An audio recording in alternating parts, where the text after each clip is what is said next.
अब अंतिम चरण में ये रह गया है कार्यक्रम और हाजीपुर में जितने उन सभी लोगों से हमारी संवाद होगी। पार्टी को और कैसे संगठन को मजबूत किया जाए, विचारधारा को और जन जन तक कैसे पहुंचाया जाए, इसके लिए हम लोग सब लोग यहाँ सर हम लोगों को पता चला कार्यकर्ताओं ने जो दिया, क्योंकि अलग अलग लोकल इश्यूज जो होते हैं, स्मार्ट मीटर से लोग परेशान हैं, बिजली के बिल से लोग परेशान हैं, लैंड सर्वे जो हो रहा है उससे जो है लोग परेशान हैं। और इन सारे मुद्दों को पिछले बार भी हम लोगों ने विधानसभा में उठाया था और आगे भी जो सत्र बजट सत्र आएगा बिहार विधानसभा में, इन मुद्दों को हम लोग उठाएंगे। लेकिन उसी फीडबैक के अनुसार हम लोगों ने तय किया कि अगर हम लोगों की सरकार बनेगी तो माई बहन मान योजना के तहत 2500 रुपये हर प्रति माह महिलाओं के खाते में हम लोग देंगे और 200 यूनिट फ्री में बिजली देंगे। वृद्धा पेंशन और सामाजिक सुरक्षा पेंशन जो 400 है वो 400 से बढ़ा करके 1500 हम लोग करने का काम करेंगे।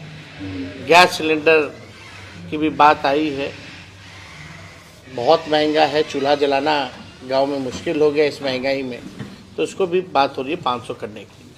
तो हम सब लोग जनता के बीच जा रहे हैं, कार्यकर्ताओं के बीच जा रहे हैं, महिलाओं से संवाद कर रहे हैं, किसानों से भी हम मिलते हैं कभी कभी जब मौका मिलता है। तो क्या रोड मैप होगा ताकि बिहार की गरीबी, बेरोजगारी और महंगाई को कैसे दूर करें, बिहार को अव्वल राज्यों में कैसे ले जाएं, उसके बाद विस्तार से हम लोग बताएंगे। देखिए, आज आने में आप लोगों के बीच थोड़ी देरी हो गई क्योंकि बजट चल रहा था और देखना मेरा ज़रूरी भी है, क्योंकि मुझे पता था कि आप लोग ज़रूर इस विषय में आप सब लोग पूछेंगे। बिहार को हमेशा से मोदी सरकार ने ठगने का काम किया है, डबल इंजन की सरकार ने ठगने का काम किया है। विशेष पैकेज की बात तो कहीं नहीं, विशेष राज्य का दर्जा पता नहीं अब मिलेगा कि नहीं मिलेगा, इन्होंने तो पहले ही मना कर दिया। लेकिन चुनाव में तो बहुत ऊंची ऊंची बातें की जाती है, बड़ी बड़ी बातें की जाती है, जुमलेबाजी होती है। जो आज का बजट है, बिहार के साथ कहीं ना कहीं से खिलवाड़ किया जा रहा है, सौतेला व्यवहार किया जा रहा है। और जो पिछले बजट में जो बात आई थी उसी को दोहराने की बात इन लोगों ने किया है। ये बजट मेरा मानना है गांव, ग्रामीण और गरीब विरोधी। उसका बजट एलोकेशन कितना होगा कहीं कोई जिक्र नहीं, केवल जुमला और हवाबाजी। बीटा का हम लोग जब कैबिनेट थे तभी हम लोगों ने 15 में जब सरकार में आए थे तभी बीटा के लिए हम लोगों ने अतिरिक्त ज़मीन लैंड ऑक्यूपाइड करके हम लोगों ने अथॉरिटी को, एयरपोर्ट अथॉरिटी को दिया। अब तक उसका काम शुरू नहीं हुआ है। तो ये केवल जुमलेबाजी। ट्रेन, रेल का भाड़ा महंगा होता जा रहा है, इसमें कहीं कोई राहत नहीं। पहले जब बजट आता था तो रेलवे का अलग आता था, अब तो रेलवे को ख़त्म ही कर दिया गया। और हाजीपुर तो सेंटर रहा है इस चीज़ का, आप लोग सब लोग जानते हैं। लोग इच्छुक होते थे कि भाड़ा कम होगा कि बढ़ेगा, कौन सी नई गाड़ी मिलेगी, कहाँ हॉल्ट होगा, कौन सा नया ट्रेन चालू होगा, कहाँ गया वो सब। तो देखिए, ना बिहार को कुछ मिला है, ना ये देना चाहते हैं। ये केवल जुमलेबाजी है। और बिहार का चुनाव आएगा तो मीठी मीठी बातें होंगी, लेकिन काम की बात नहीं होगी। बजट का मतलब नहीं तय कर पा रहे हैं, जो अनाउंस कर रहे हैं, घोषणा खाली कर रहे हैं।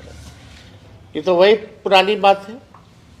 पुराने जो बजट में जो घोषणा इन्होंने किया था कि बिहार को इन्होंने कहा था कि पैकेज देंगे 59,000 करोड़ का, पहले उसका तो हिसाब दे दें, कहाँ गया 59,000 करोड़। 59,000 करोड़ तो पुराने 10 सालों का जो काम गिनाया हुआ उसी को रिपैकेजिंग करके केवल घोषणा इन लोगों ने करने का काम किया, कोई हिसाब किताब नहीं। अब कोई भी चीज़ बनाना है, करना है, तो उसका बजट तय होता है कि नहीं होता। यहाँ तो कोई बजट तय नहीं है एयरपोर्ट का, ग्रीनफील्ड का। लैंड एक्वायर करना पड़ेगा ग्रीनफील्ड के लिए, उसका समझिए कि कितना दाम होगा, किसानों को कितने मूल्य में वो दाम दिया जाएगा, कुछ तय नहीं है। तो ये पूरा बजट जो है सौतेला व्यवहार बिहार के साथ, बल्कि बिहार के जो मंत्री है केंद्र मंत्री, और देखिए चंद्रबाबू नायडू 1 लाख से ज्यादा का पैकेज भारत सरकार चल रही है। मुख्यमंत्री हमारे अचेता अवस्था में है, ताली पीट रहे हैं। क्या हो गया है भाई?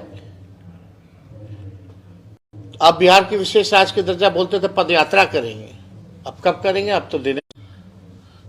तो हम लोग जो है इस बजट जो है केवल खोखला ही इन लोगों ने किया है। तो और कोई अगर आप लोगों का सवाल होगा तो पूछ सकता है। दर्शन संवाद हुआ, मतलब किस तरीके की बात हुई, क्या फीडबैक मिला? तो आप तो पता भी किए ना, जो उसी फीडबैक के अनुसार तो हम लोग तो घोषणा कर रहे हैं। उम्मीद रखते हैं केंद्र सरकार से जो पेश हुआ है। अरे बिहार गरीब राज्य है, हम लोग लगातार इस मांग कर रहे हैं कि बिहार को स्पेशल पैकेज, स्पेशल स्टेटस मिलना चाहिए। बिहार एक यहाँ एग्रो बेस्ड इंडस्ट्री बढ़िया लग सकता है, उसको लेकर के कोई बातें नहीं है। बिहार में कारखाना पलायन कैसे रोकेंगे, कारखाने कैसे लगेंगे, इन्वेस्टमेंट क्या है? सब तो मोदी जी ने गुजरात को दिया, बिहार को क्या दिया? सब कुछ गुजरात में, सब कुछ गुजरात में, बिहार को ठेंगा। यही काम किया मोदी जी। कोई नया काम बताइए। और यहाँ हाजीपुर की जाम की समस्या तो आप देख ही रहे, लगातार बहुत बड़ी समस्या है। आप हाजीपुर में है, अभी हाजीपुर चिराग पासवान जी का क्षेत्र है। पशुपति पारस आजकल आप लोगों से काफी नजदीक आ गए हैं, किस तरह के? अरे भाई, पुराना पारिवारिक संबंध आदरणीय रामविलास जी से, पशुपति पारस जी से हमारे पिताजी का तो रहा ही है भाई। सब लोग समाजवादी नेता लोग रहे हैं। जब ऐसी कोई बात आएगी तो जरूर खुल करके आप लोगों से बात की जाएगी, कोई छुपाने वाली बात थोड़ी होती है। सब प्रगति यात्रा में लगभग, प्रगति यात्रा में हर दुर्गति यात्रा कहिए, प्रगति यात्रा कहाँ कह रहे हैं?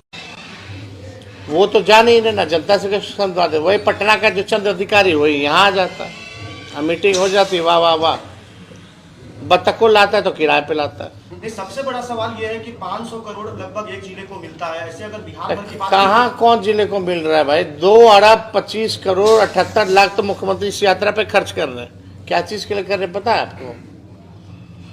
जो निकलने का मुख्यमंत्री जी का यात्रा का ही बजट इतना महंगा है, बताइए कितने खर्चीले मुख्यमंत्री। अब एक आखिरी सवाल, पीएम मोदी ने कहा कि गरीब और मध्यम वर्ग के परिवार के ऊपर कि लक्ष्मी जी का कृपा बना रहे। बजट से पहले पीएम मोदी ने बयान दिया। क्या पीएम मोदी ने यह बयान दिया है कि गरीब और मध्यम वर्ग के ऊपर लक्ष्मी जी का कृपा बने रहे, ऐसा उन्होंने कहा है, और लक्ष्मी मंत्र भी पढ़ा है। क्या बजट से पहले उन्होंने कहा है? देखिए, हम लोग तो यही बड़े हुए, हम लोग तो यही प्रार्थना करेंगे कि उनकी आत्मा को शांति मिले, लेकिन कहीं ना कहीं तो लापरवाही हुई है और किसी ना किसी को तो जिम्मेदारी तय होनी चाहिए, किसी ना किसी पे कार्रवाई होनी चाहिए, ताकि भविष्य में एक एग्जाम्पल सेट हो, ताकि भविष्य में ऐसा काम दोबारा ना हो। हम तो नहीं चाहेंगे कि दोबारा ऐसा हो, तो किसी ना किसी की तो जिम्मेदारी तय होनी चाहिए। बिहार के लोग भारी मात्रा में जो है इसमें मारे गए हैं, डेड बॉडी वहाँ फंसा हुआ है। अभी तक कोई पहल बिहार सरकार के लोगों ने डेड बॉडी को कैसे लाएंगे, कैसे उनका अंतिम संस्कार कराएंगे, मुआवजा देंगे कि नहीं देंगे, इस पर किसी मंत्री ने कोई बात कही है? ये डबल इंजन की सरकार है। चलो, मुख्यमंत्री अचेत अवस्था में, एक लोल उप मुख्यमंत्री है और दूसरा जो है बड़बोला है। किसी ना किसी को तो आगे आकर के बोलना ना चाहिए। माई बहन मान योजना के तहत आप महिलाओं को 2500 रुपया देने का काम कर रहे हैं, लेकिन आशा कार्यकर्ता का एक समूह है जो 2005 आशा, ममता, रसोईया, अपेक्षित महसूस कर आप रहे हैं। चिंता मत कीजिए, हम लोगों की सरकार बनेगी तो कोई अपेक्षित महसूस